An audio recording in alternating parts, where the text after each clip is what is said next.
Il y a un an jour pour jour, pour l'Apostasy Day 2022, grâce à une collaboration entre plusieurs membres de la plus grande communauté d'ex-musulmans de France, nous avons réalisé cette vidéo. L'apostasie de l'islam, en arabe Reta, Irtida, signifie recul, abandon ou reniement, ou plus simplement quitter la religion. Cela se traduit pour un musulman par l'abandon conscient de l'islam.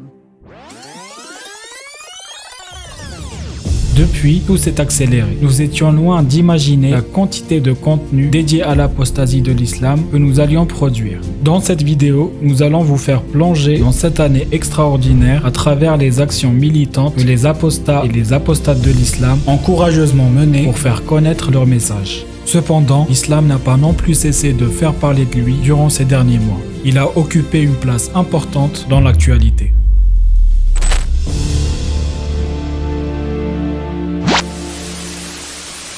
Cette information qui nous parvient de New York, où l'écrivain britannique Salman Rushdie a été violemment agressé alors qu'il s'apprêtait à prendre la parole lors d'une conférence. Il fait, on le sait, l'objet d'une fatwa, des appels au meurtre lancés en 1989 par l'ayatollah Khomeini, qui l'accusait de blasphème pour avoir mêlé à son roman quelques éléments de la vie du prophète Mohammed. Salman. L'Iran semble plus divisé que jamais suite à la mort de la jeune Masha Amini, qui avait été arrêtée il y a une dizaine de jours par la police des mœurs pour port de vêtements inappropriés avant de perdre la vie quelques jours plus tard. Au moins 35 personnes ont perdu la vie depuis le début des contestations. C'est de l'esclavage, c'est comme une prison.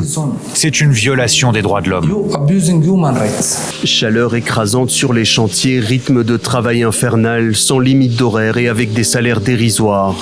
Des conditions longtemps dénoncées par les ONG, le Guardian révèle que 6500 ouvriers étrangers sont morts sur les chantiers qatariens en une décennie. C'est une nouvelle étape dans la répression brutale des droits et des libertés des Afghanes. Le ministre de l'Enseignement, Neda Mohamed Nadem, a annoncé suspendre l'accès des femmes à l'enseignement supérieur. Le calvaire de Shaina commence à l'été 2017. Objet d'un chantage, elle est abusée par plusieurs garçons. Des faits d'abord qualifiés de viol, mais ensuite requalifiés en simple agression sexuelle. En 2019, elle a une relation avec un autre garçon et tombe enceinte. Il n'accepterait pas d'être ainsi lié à la fille paria du quartier. Il lui aurait alors donné rendez-vous. Il est accusé de l'avoir poignardée puis brûlée dans ce cabanon. À l'énoncé du verdict, c'est l'incompréhension. Pour l'accusé d'abord, qui clamait son innocence et qui ne comprend pas sa condamnation. Il a explosé, il a été très choqué, ce qu'on peut comprendre à l'annonce pour un jeune homme qui vient d'avoir 20 ans d'une peine de 18 ans. La famille de la victime s'est dite déçue de la justice. La peine est en effet inférieure aux réquisitions de l'avocat général qui avait réclamé 30 ans de réclusion criminelle. Et les juges ont été saisis par le collectif des hijabeuses. Ces footballeuses musulmanes ont créé leur association en 2020 pour réclamer le droit de porter un hijab pendant les compétitions de football alors que le règlement de la Fédération française de football l'interdit. Hier, le rapporteur public du Conseil d'État a ouvert la porte à une autorisation du hijab sur les terrains de football. Allahu Akbar, Allahu Akbar, Allahu Akbar. On n'a pas peur. On est né musulmans, alhamdoulilah. Si la police nous tue, on a le droit de tuer. C'est écrit dans le Coran. Voilà.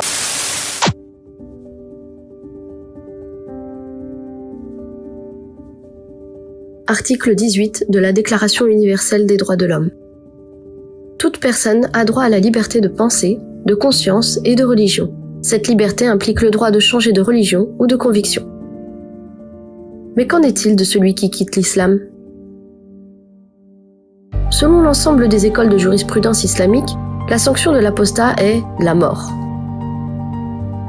Parmi les textes qui justifient cette sanction, il y a le hadith authentique du prophète Mohammed. Quiconque a changé de religion, alors tuez-le. Sahih Bukhari. Hadith 260, livre 52, volume 4.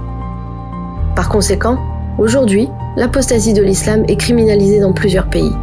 Elle est passible de privation de droits civils, d'emprisonnement ou de mort.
savez qu'est-ce que c'est? Ce sont des traîtres, ce sont des collabos.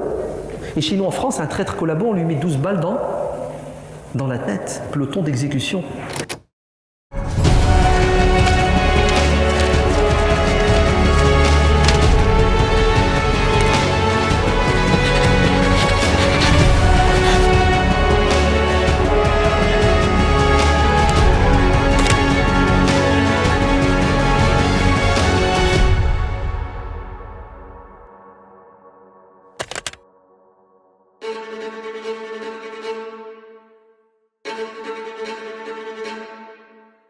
Le danger politique islamiste n'aura jamais été aussi palpable. Les atteintes aux libertés et à l'intégrité des individus se perpétuent là où l'islam règne à travers les institutions et la culture. Ailleurs, les attaques et les actions politiques ou terroristes islamistes se multiplient. Elles visent le renoncement aux valeurs universelles et l'abandon de la séparation du culte et de l'État. Sous prétexte de spécificité culturelle et d'inclusivité, les initiatives qui normalisent la discrimination et les violences faites aux enfants, aux femmes et aux homosexuels se déploient à travers le monde. Aujourd'hui, et au rythme de l'accélération de l'agenda islamiste politique, les ex-musulmans réagissent et agissent. Même s'ils sont souvent contraints à la clandestinité en raison des risques qu'ils encourent, les ex-musulmans s'activent. À travers le monde, ils multiplient les prises de parole et investissent le champ médiatique pour informer et alerter sur les enjeux de l'islamisme. En France, les apostats contribuent à cette dynamique internationale et diversifiée. De multiples chaînes dédiées à l'apostasie de l'islam ont vu le jour au cours de l'année dernière.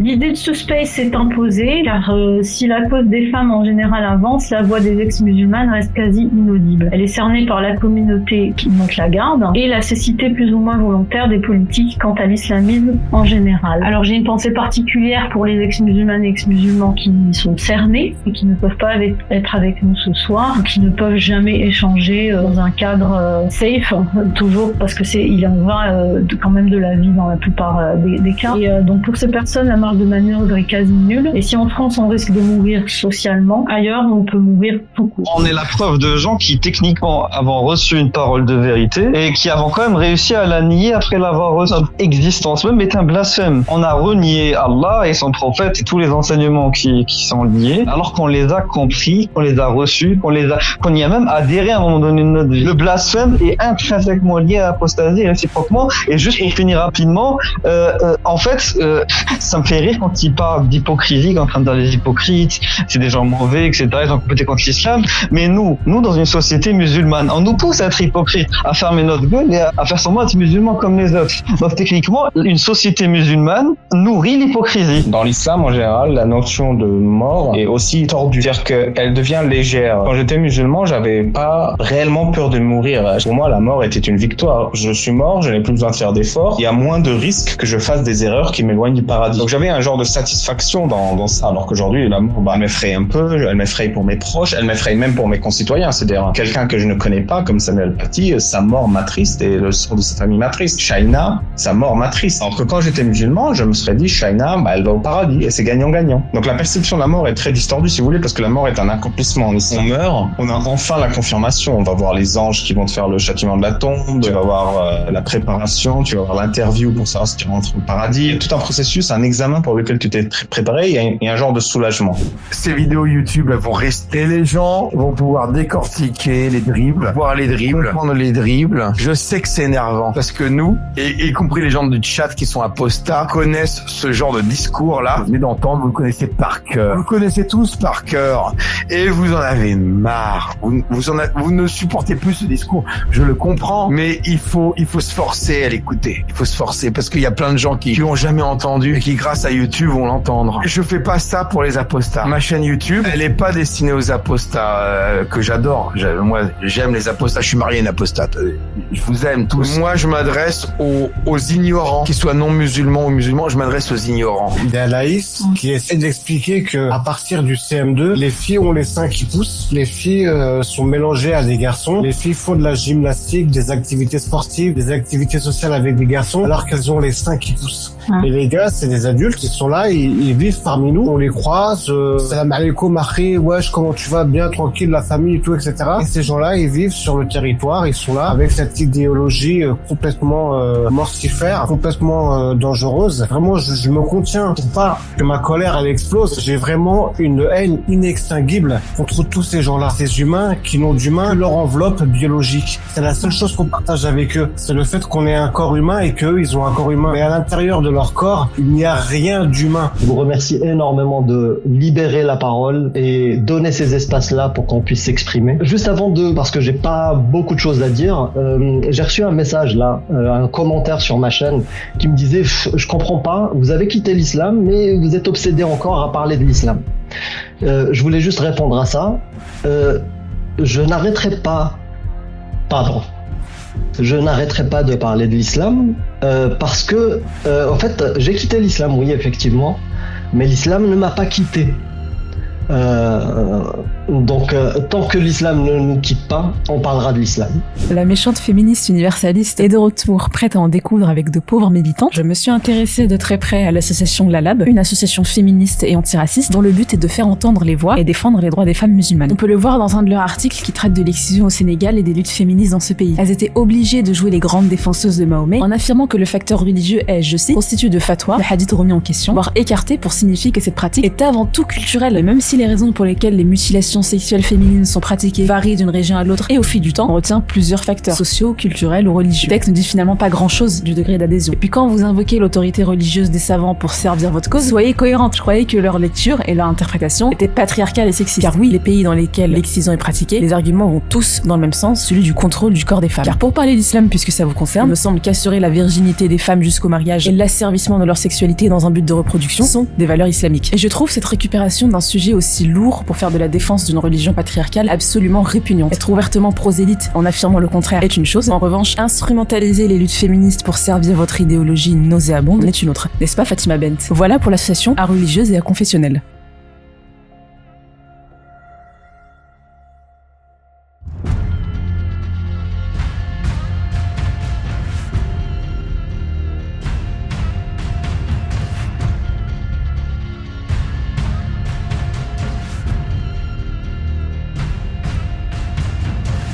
L'idéologie islamiste massacre des vies et fait du destin de femmes et d'hommes des tragédies.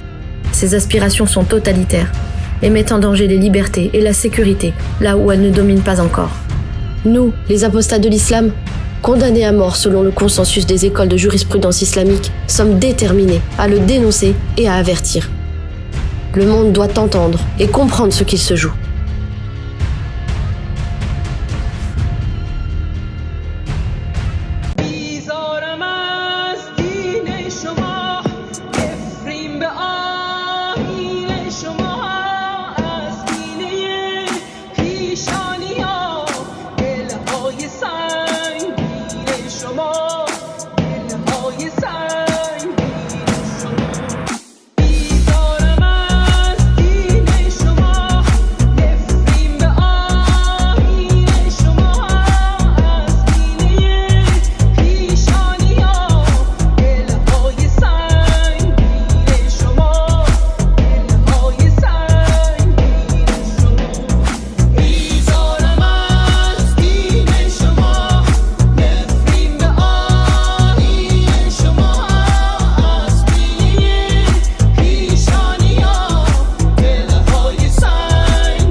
Nous, les ex-musulmans, sommes de plus en plus nombreux et tenons à le faire savoir.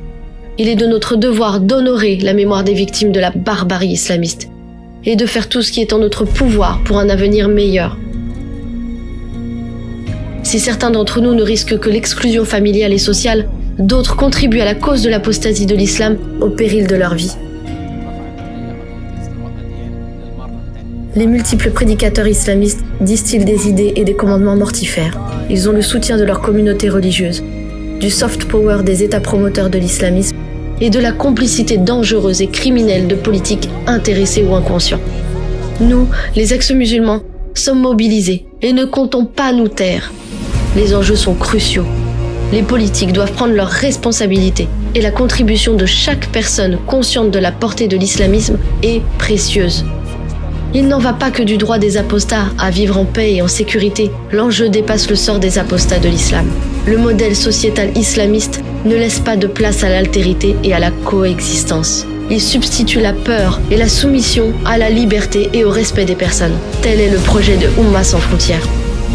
Contribuez et soutenez la dynamique créatrice des ex-musulmans pour que les valeurs universelles l'emportent sur l'obscurantisme, le séparatisme, la discrimination et la violence. Faites connaître notre existence et faites connaître notre message. Longue vie à l'apostasie.